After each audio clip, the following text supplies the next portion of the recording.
Break के बाद स्वागत है आपका। आप देख रहे हैं शेयर बाजार सबका अधिकार, जहां हम आपके सवालों का जवाब देते हैं। ना सिर्फ स्टॉक स्पेसिफिक, लेकिन इस सेगमेंट में आप अपने बेसिक डाउट भी पूछ सकते हैं। कोई भी टर्म रिलेटेड डाउट हो या स्ट्रैटेजी रिलेटेड, वो भी आप हमें पूछ सकते हैं। तो सवाल पूछने का जरिया बता देता हूं, इसमें थोड़ा अलग है। आपके स्क्रीन पर एक क्यूआर कोड फ्लैश हो रहा होगा, उस क्यूआर कोड को आप स्कैन करिए, जिसके जरिए आप हमें अपने सवाल व्हाट्सएप पर भेज सकते हैं। इसके साथ साथ जो दर्शक हमें यूट्यूब पर लाइव देख रहे हैं, वो कमेंट सेक्शन में भी अपने सवाल भेज सकते हैं, क्योंकि टाइम टू टाइम हम वहां से भी सवाल लेते रहते हैं। तो चलिए, इसके साथ इस वक्त एक खास मेहमान भी जुड़ गए हैं। मैं परिचय करा दूं, हमारे साथ रैली गेयर ब्रोकिंग से अजीत मिश्रा जी जुड़ चुके हैं। अजीत जी, गुड मॉर्निंग, बहुत बहुत स्वागत है आपका। और कॉलर को भी अपने साथ जोड़ते हैं, शिवाजी हिरकट साहब हमारे साथ हैं। शिवाजी नमस्कार, कहाँ से बात कर रहे हैं? जी, अंधेरी मुंबई से। जी बताइए, क्या मदद की जाए आपकी, किस स्टॉक पे आपका सवाल है?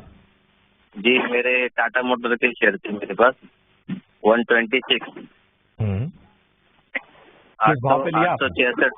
866 रुपए से लिए थे। ठीक है। एवरेज प्राइस 866 है, तो मेरा 2025 के लिए टारगेट है, 1 साल के लिए। तो क्या कर सकता हूँ, मैं रुक सकता हूँ? ठीक है, 1 साल का नजरिया। अजीत जी, मैं आपके पास ही आना चाहूंगा। टाटा मोटर्स ऊपरी स्तरों की इनकी बाइंग है और इनके भाव से लगभग 20% टूटा है स्टॉक का। बताइए क्या करना चाहिए? 1 साल का नजरिया लेकर चल रहे हैं टाटा मोटर्स में। शुक्रिया प्रशांत।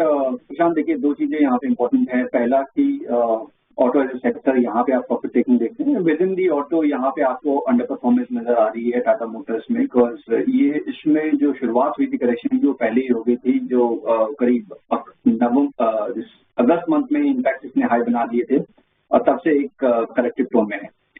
अब 2 चीजें हैं यहाँ पे। पहला कि आप अच्छा डिक्लाइन ऑलरेडी देख चुके हैं, इन्होंने एवरेज ऑलरेडी कर लिया है। तो पहली रिकमेंडेशन मेरी ये होगी, प्लीज और ऐड ना करें जब तक कि ये 800 के ऊपर नहीं निकलता है। आपको ऊपर के साइड पे एवरेज करना है। अगर आपको और भी बाय करना है स्टॉक को, तो उससे पहले नहीं।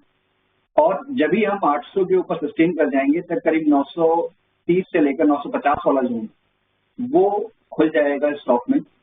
ग्रेजुअल होगा ये सब चीजें, कंसिडरिंग कि इसका काफी हद तक ग्लोबली किस तरीके से इसका बिजनेस होता है, उस पर डिपेंड करता है इसकी परफॉर्मेंस। तो अभी के लिए तो ये लग रहा है कि प्राइस वाइज करेक्शन हो गया है, टाइम वाइज थोड़ा सा और हो सकता है। तो 700 नीचे और ऊपर पे करीब 950। साल भर के अंदर इस ब्रॉडली रेंज में मेरे हिसाब से स्टॉक को देखते हुए आप मिलेंगे। बिल्कुल, टाटा मोटर्स में नीचे की तरफ 700 पे अच्छा सपोर्ट, ऊपर 950 तक भी जा सकता है। काफी अच्छा रिस्क रिवॉर्ड यहाँ पे बनता हुआ दिख रहा है अजय जी की तरफ से। चलिए, इसी के साथ हमें अगले दर्शक के साथ भी जुड़ जाते हैं। जयपुर से हमारे इसके पास चलते हैं। हमारे साथ जुड़ रहे संजय कुमार जी। संजय कुमार जी, आप कहाँ से बोल रहे हैं? सर, जम्मू से बोल रहा हूँ सर, जम्मू से। जी बिल्कुल, आपकी स्टॉक है इंडियन ओवरसीज बैंक, 118 शेयर आपने लिए हैं। आपकी जो बाइंग रेट है वो लगभग 69 रुपीज पर शेयर पे है, और अभी करंटली देखा जाए तो सिग्निफिकेंट डिस्काउंट पे 51 रुपीज का जो है करंट मार्केट प्राइस चल रहा है। लॉस में थोड़ी तो जरूर हमें देखने मिल रही है। हालांकि दिन के ट्रेड में आज जो है स्टॉक होल्ड कर रहा है, 1% गेन्स में है इस वॉलेटाइल सेटअप में। लेकिन संजय जी, एक सवाल रहेगा कि आप ये लंबे अवधि के लिए स्टॉक के लेवल्स जानना चाहते हैं कि शॉर्ट टर्म लेवल्स पे ज्यादा आपका इंटरेस्ट है, जरा बताएं। वो सर, मैं इसको 8 ईयर के लिए रख सकता हूँ। वो कोई 8 साल के लिए, 9 साल के लिए वो कुछ करनी है। ठीक है। और अजीत जी, जरा इसके इम्पोर्टेंट लेवल्स क्या होंगे इंडियन ओवरसीज बैंक के, जरा आप ये बताएंगे। और ऑफ कोर्स याद रखिए कि हाल ही में इंडियन ओवरसीज बैंक्स में जो है थोड़े इंपॉर्टेंट टैक्स रिफंड्स की जो है अनाउंसमेंट आई थी, जिस तरह उनके बैलेंस शीट थोड़ी स्ट्रेंथन हो सकती है। और ऑफ कोर्स पीएसयू बैंक्स को लेके भी दिग्गज इन्वेस्टर्स थोड़े बुलिश तो जरूर लग रहे 2025 को लेके। तो संजय जी, क्या इंपॉर्टेंट लेवल्स लगता है लॉन्ग टर्म बेसिस पे आपको इंडियन ओवरसीज बैंक का? देखिए शायद यहाँ पे जैसे कि हम देख रहे हैं पीएसयू एज अ पैक एक रिकवरी के बाद वहां पे प्रॉफिट टेकिंग का पेज है, तो वही सेम चीज रिफ्लेक्ट हो रही है पीएसयू बैंकिंग स्पेस में भी, कि यहाँ पे भी आपने इंडियन ओवरसीज बैंक में देखा था स्टॉक करीब 60 तक गया था रिकवरी के केस में, बट दोबारा से यहाँ पे प्रॉफिट टेकिंग आ रही है। इसमें ये अच्छी बात है कि इस बार वॉल्यूम थोड़े से कम है, तो ये एक अच्छा पॉजिटिव साइन में कहूंगा। बट काफी स्ट्रॉन्ग मोमेंटम रहा है पास में, जैसे कि हम सभी को पता है कि पीएसयू ने कितना अच्छा परफॉर्मेंस किया था in the first half of this year और उससे पहले वाले साल में भी। तो एक करेक्टिव टोन तो अभी देखिए बरकरार रहेगा, क्योंकि इनका नजरिया लंबी अवधि का है। मेरे हिसाब से अब 40 का जो है लेवल, वो एक बहुत बड़ा मेजर बेस स्टॉक के लिए बन गया है। बाय करना चाहिए अगर ये बिल्कुल लंबी अवधि के लिए अगर बात कर रहे हैं, तो करीब 45 के जोन के पास अगर आता है तो वहां पे इनको और ऐड करना चाहिए, और पूरी पोजीशन का एक स्टॉप लॉस 40 का एक ध्यान रखें। रिकवरी के केस में 55 से लेकर 60 ये इनका पहला टारगेट होगा। उसके बाद फिर एक नया हाई 75-80 जो कि इस बार का भी रिसेंट हाई था, उन लेवल तक जाने की पोटेंशियल रहेगी। तो अभी टाइम लगेगा, और टाइम के साथ अगर आप ओके हैं तो डेफिनेटली आपको बने रहना चाहिए।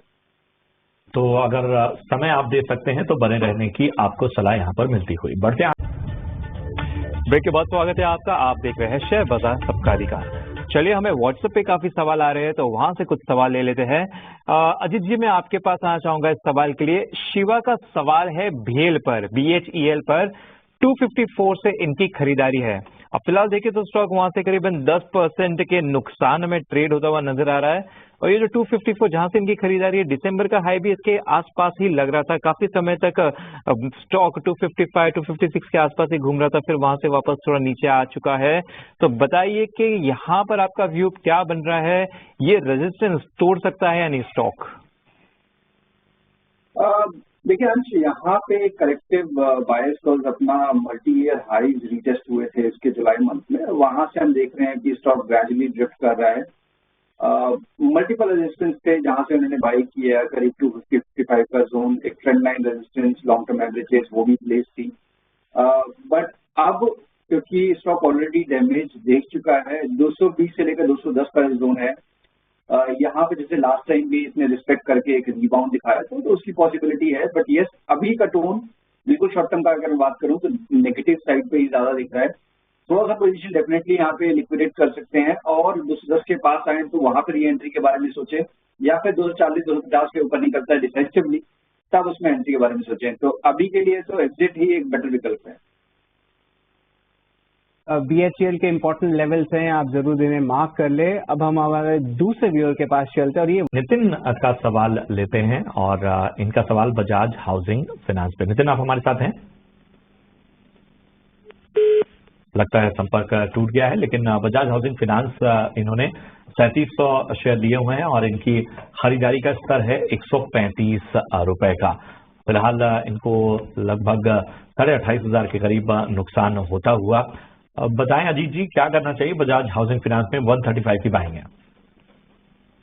देखिए प्रशांत, यहाँ पे जो ट्रेंड है वो उसमें तो क्लियरली कोई दो राय नहीं है कि नेगेटिव साइड पर है। बीच में एक रिकवरी का फेज आया था जो कि स्टॉक पर 145 तक लेके गया था। उसके बाद से दोबारा से आप अपने 52 वीक लो के पास ही ट्रेड कर रहे हैं।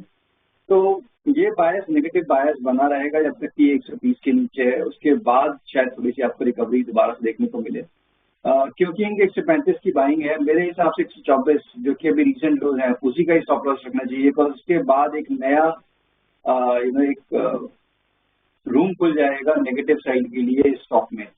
तो अभी के लिए 124 एक स्ट्रिक्ट स्टॉप लॉस रहेगा। 130 के ऊपर निकल जाते हैं तो फिर उनके बाइंग प्राइस के आसपास करीब 138-140 का जोन है, वहां पे एक बार निकलने की रिकमेंडेशन होगी। शॉर्ट टर्म के लिए इसको अभी अवॉइड करने की रिकमेंडेशन। बिल्कुल, तो ये है राय बजाज हाउसिंग फाइनेंस पर। चलिए इसी के साथ व्हाट्सएप पर से कुछ सवाल ले लेते हैं। शिफ्ट 2 स्टॉक्स है जहां पे फोकस रहेगा, कोल इंडिया और IOC।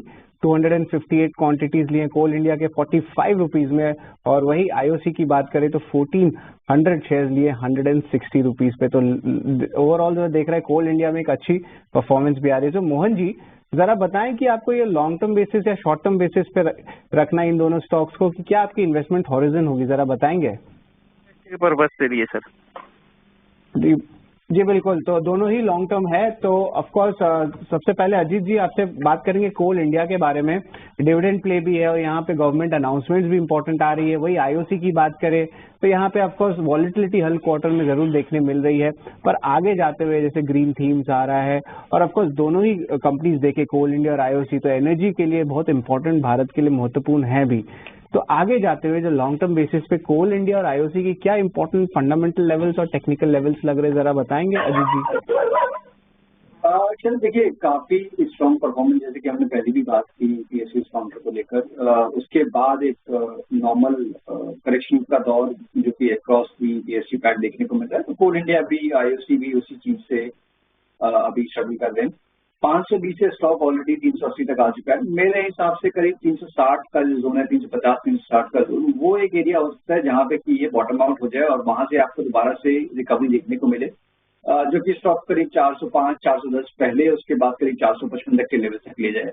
क्योंकि इनका काफी लंबी अवधि का नजरिया है, काफी लोअर लेवल पे ले रखे हैं, तो मेरे हिसाब से कोई रीजन नहीं है इनको एग्जिट करने का कोल इंडिया में। और same holds true for IOC also. काफी स्ट्रॉन्ग परफॉर्मेंस के बाद हम देख रहे हैं कि ओएनसीज में थोड़ा बहुत करेक्शन यहाँ पे भी है, बट मेरी प्रेफरेंस होगी कि यहाँ पे आप बीपीसीएल और एचपीसीएल उन पे अगर आप फोकस करेंगे तो ज्यादा बेटर रहेगा।